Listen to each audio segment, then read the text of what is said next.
Assalamualaikum dan salam sejahtera. Saya Ni Asmida binti Lok Ahmad. Tajuk perbincangan saya pada seminar kali ini adalah penggunaan peta pemikiran dalam kemahiran penulisan karangan bahasa Melayu murid tahun 6. Bersama-sama saya, Profesor Dr. Zamri Mahmud, Haryati Sumar, Siva Jyoti Gunasaran dan Zabrina Ahmad Rafi'i. Pengenalan, bahasa Melayu merupakan bahasa kebangsaan di negara kita dan telah menjadi salah satu mata pelajaran penting dalam semua peringkat persekolahan di Malaysia.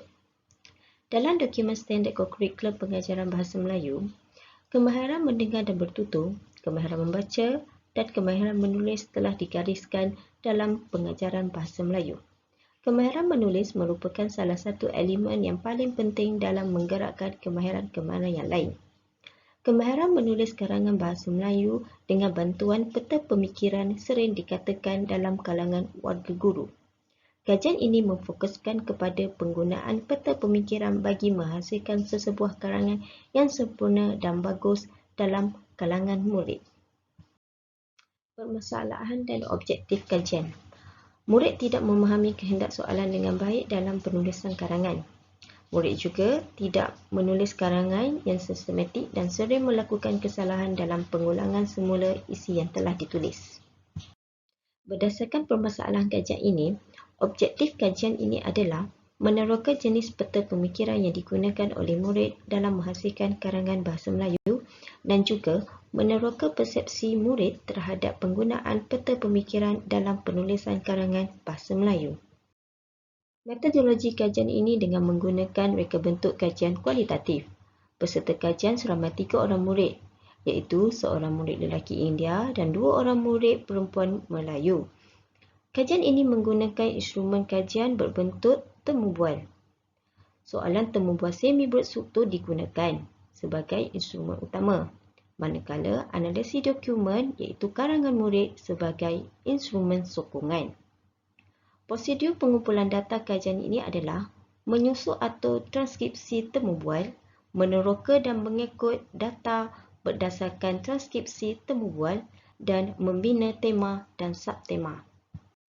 Dapatan objektif 1, meneroka jenis peta pemikiran yang digunakan oleh murid dalam menghasilkan karangan bahasa Melayu berdasarkan jadual, tema karangan berformat dan karangan tidak berformat, merakumi subtema, peta bulatan, peta buih berganda, peta pokok, peta dakap, peta alir, peta pelbagai alir dan peta titik. Peta bulatan, peta buih dan peta alir menjadi pilihan peserta kajian dalam membantu mereka menghasilkan karangan dengan lebih baik dan kemas. Kesemua peserta kajian dilihat mempunyai peta pemikiran yang tersendiri dan guru perlu lebih kerap menggunakan kepelbagaian peta pemikiran. Dapatan objektif 2, meneroka persepsi murid terhadap penggunaan peta pemikiran dalam penulisan karangan bahasa Melayu. Berdasarkan jadual, tema persepsi murid terhadap penggunaan peta pemikiran merangkumi subtema murid suka menggunakan peta pemikiran, murid dapat menjana idea, kesinambungan idea murid, murid kurang berminat menggunakan peta pemikiran. Penggunaan peta pemikiran dapat membantu murid menghasilkan karangan yang bermutu tinggi dan murid dapat menjana idea dengan baik. Persepsi yang diberikan adalah positif dan para guru boleh menjadikan peta pemikiran sebagai salah satu cara dalam membuat inovasi dalam penulisan karangan bahasa Melayu di sekolah. Perbincangan meliputi aspek pemilihan jenis peta pemikiran. Jika dapat dilihat, murid menggunakan peta pemikiran yang bersesuaian dalam kepelbagaian jenis karangan yang diajar. Pemilihan peta pemikiran yang bersesuaian dapat memberikan kesan positif kepada corak pembelajaran murid. Terdapat peningkatan dalam pencapaian penulisan karangan yang baik. Pengajaran dan pembelajaran lebih kreatif dan tersusun serta menarik.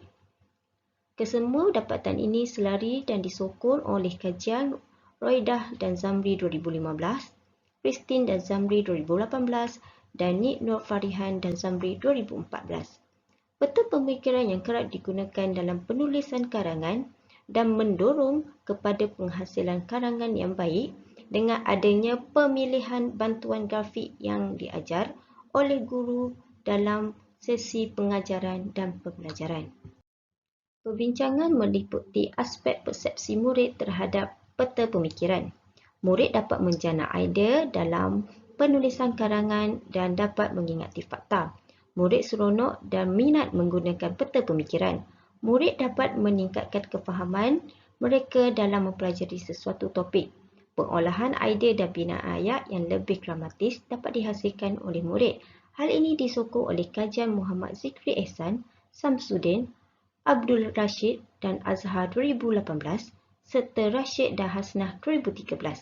Penggunaan peta pemikiran merupakan salah satu alat bantu mengajar untuk menarik minat murid dalam sesi pengajaran dan pembelajaran, khususnya kemahiran menulis karangan. Sebagai kesimpulannya, tahap penguasaan murid dalam kemahiran penulisan karangan dengan menggunakan peta pemikiran adalah baik. Peta pemikiran juga sebagai alat panduan dalam pengajaran dan pembelajaran supaya murid dapat menguasai kemahiran penulisan karangan dengan lebih berkesan. Penggunaan peta pemikiran juga dapat menjadikan tahap penguasaan murid dalam membuat ayat dengan lebih baik. Kemahiran penulisan karangan dengan menggunakan peta pemikiran merupakan salah satu cara dalam mengenangi masalah yang sedia ada dalam kemahiran menulis. Dengan itu, sekian, terima kasih.